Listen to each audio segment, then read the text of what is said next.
Hello one, hello all, it's the most red scroll ghost of them all, Caspa in the flesh. And it's time for a review of King Gizzard and the Lizard Wizard, Flight B741. King Gizzard and the Lizard Wizard is a Australian band, and when I say band, I'm saying like it's very hard to categorize this band, mostly due to the fact that they have undergone so many styles that to categorize them, to pin their style down, to put them in one box would be a serious undertaking. But what would not be an undertaking and what would not be difficult is getting into this band and enjoying them, at least not for me. Because with King Gizzard and the Lizard Wizard, I just find them so exciting to listen to. I just find them so enjoyable to listen to, with a lot of great albums under their belt, with the psychedelic garage rock albums. Most notably, Nonagon Infinity, Flying Microtonal Banana, or Going Prog on Polly. Not going to say the whole name.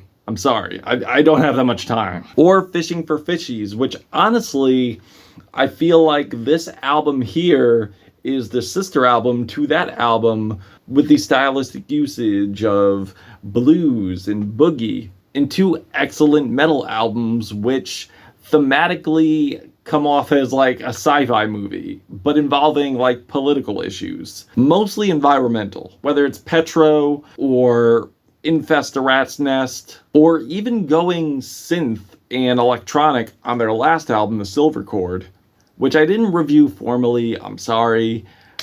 I thought it was good, didn't think it was great, don't hate me.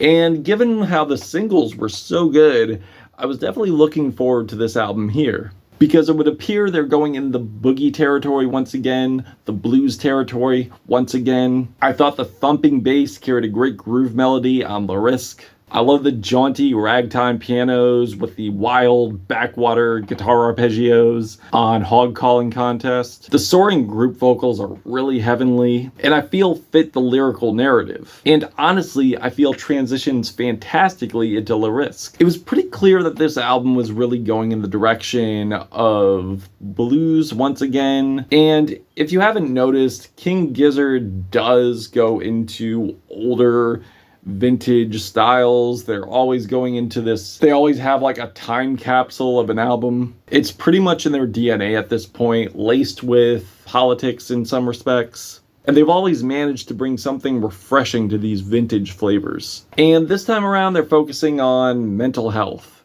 They're focusing on healing, self-care. And the airplane here specifically serves a strong narrative that carries the album, which I will get into more as this review continues. Stylistically though, this time they're going with boogie rock, blues, roots rock, glam rock, southern rock, while bringing some quirks along the way, with a variation of influences that I do find really interesting, from Creedence Clearwater, ZZ Top, maybe some Yes, Stevie Wonder, yes, that's Stevie Wonder, some Dire Straits, Pink Floyd, Little Feat, Fleetwood Mac. I know, weird mix, but I feel they definitely do it well, and somehow, some way, it makes an amalgamation of a great mix. Which I know, weird mix, but it definitely works. You're getting incredibly distorted guitars that are immensely bluesy,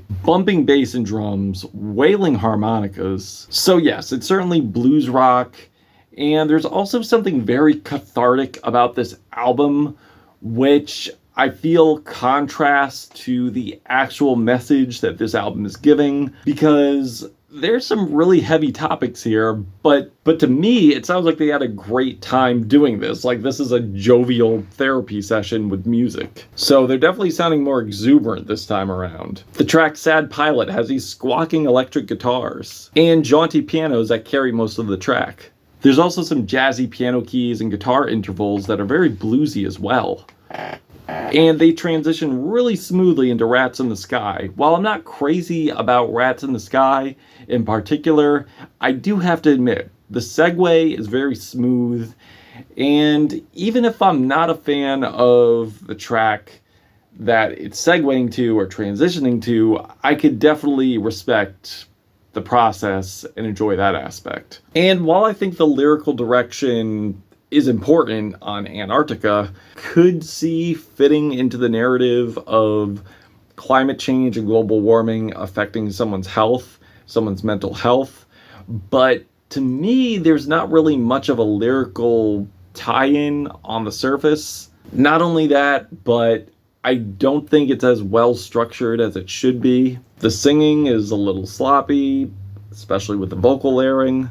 So yeah, that could have been executed better. The opener though, Mirage City, is an excellent start to the album. I love the distorted, twangy guitars that groove along with the pedal steel, and the ascending backing vocals are very euphoric, along with the heavenly choral vocals, which I feel do complement the lyrics and the topic being about escapism, religion. But in this case, it's about not having a solid foundation in the belief of religion and how religion has actually had a negative effect here. Also, I love the fiery studding harmonicas on the back end, and I love the dueling guitars on the intro. And all this intensifying with the sax soloing at the end just makes for a very great and stellar start to the album. Also, I think Field of Vision is a very rootsy rock banger with the mix of roots rock and blues, with a lot of chanted layers of anthemic vocal harmonies, backed with these chunky riffs, lively instrumentation, and almost proggy-like guitar arpeggios that you'd probably hear from Rush. The whole thing feels like it has the heart of a blues rock track, but the intricacies of a prog track. And speaking of prog, Pink Floyd actually does play a role in this album, I would say influentially, while it is apples to oranges in terms of the concept here, and the animal themes in general do correlate to the track. And of course, I'm referring to the fantastic album from Pink Floyd, Animals, which I think draws a parallel to Hog Calling Contest, where sure, the song isn't as psychedelic, not as surreal as Animals. I feel like, again, the inclusion of pig noises does complement the direction of the track in concept. And as far as the track goes, I absolutely love it. And I know it's not a thrash song, but the speed and velocity and the feeling of this feels thrash, but also blues at the same time. It's like if Creedence Clearwater did thrash, speed, rock, metal. And it would seem like lyrically, as I mentioned before, there is a theme of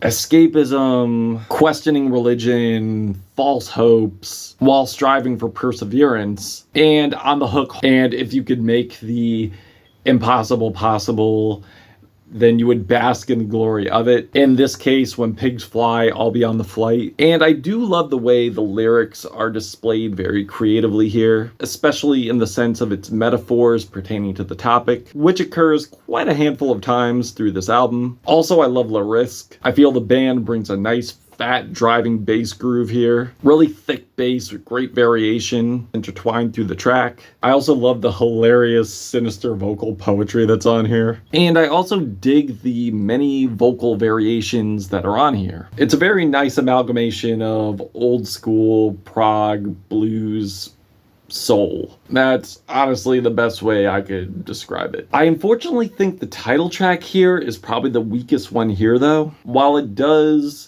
correlate to the narrative of the album, I do think it's the most underwhelming and probably the most stagnant track here and most uneventful. Like, I do think it lacks in engaging moments, not the strongest hook, and not necessarily the strongest ending either. However, there is gas in the tank with Sad Pilot, where, call me crazy, but I am getting somewhat of a George Michael vibe from the vocals. And while the track is like uplifting, and I'm getting a bit of gospel here, lyrically it's very much a tragic perspective of inner turmoil, trying to fight through it, and also trying to avoid not bringing any baggage into a new relationship.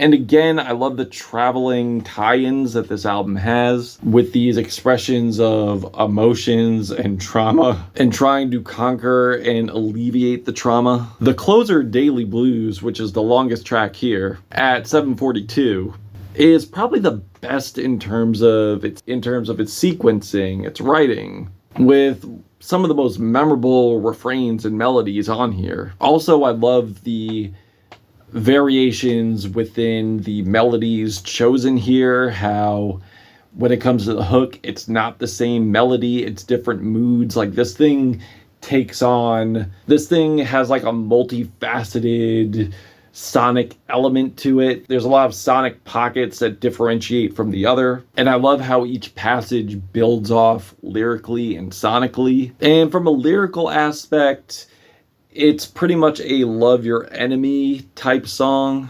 You're getting different emotions per sonic change, and acknowledging that the person you hate and the person that hates you is probably coming from a place that is probably more negative than your own, but also having harsh criticisms towards the bigotry and pushing against the bigotry that they have when they try to take what's been problematically taught to them, their personality, their identity, and just diminishing all of that. But also I love the mentioning of flight here, which again, you're flying away from, you're having this mental vacation of euphoria, of serenity, you're escaping your problems, and this was the flight to do that. And also I love the pilot speaking his well wishes of everyone that was like on the flight, which I feel is a good ending to the album. Overall, I think King Giz has come through with another interesting conceptual album, and as I mentioned before, a nice use of instrumentation as they're playing to complement each narrative here. And also with mental health being as important as it is, they were addressing it, but they're also being metaphorical at the same time, and at the same time having fun while doing it. And while I did find some of these tracks to be underwhelming, not the best written, and some tracks I didn't exactly think fit the concept that well, King Gizzard, for the most part, is stylistically proving how they differentiate from the rest. And I can respect how they're adding new concepts along with new styles, new elements to each album they put out. And on their 26th album, they've been able to just keep it interesting. Even though I didn't walk away loving this album, I still find it enjoyable, and I'm always open for what King Giz is going to come out with next, because I feel they will always have a new concept and a sound to bolster that concept. I'm feeling a 3.5 out of 5 on this album. I'm Caspa. I am your plug. Please sub, show me love. And that's it. Caspa, Gothic Ghost, King Gizzard, the Lizard Wizard. Till we meet again.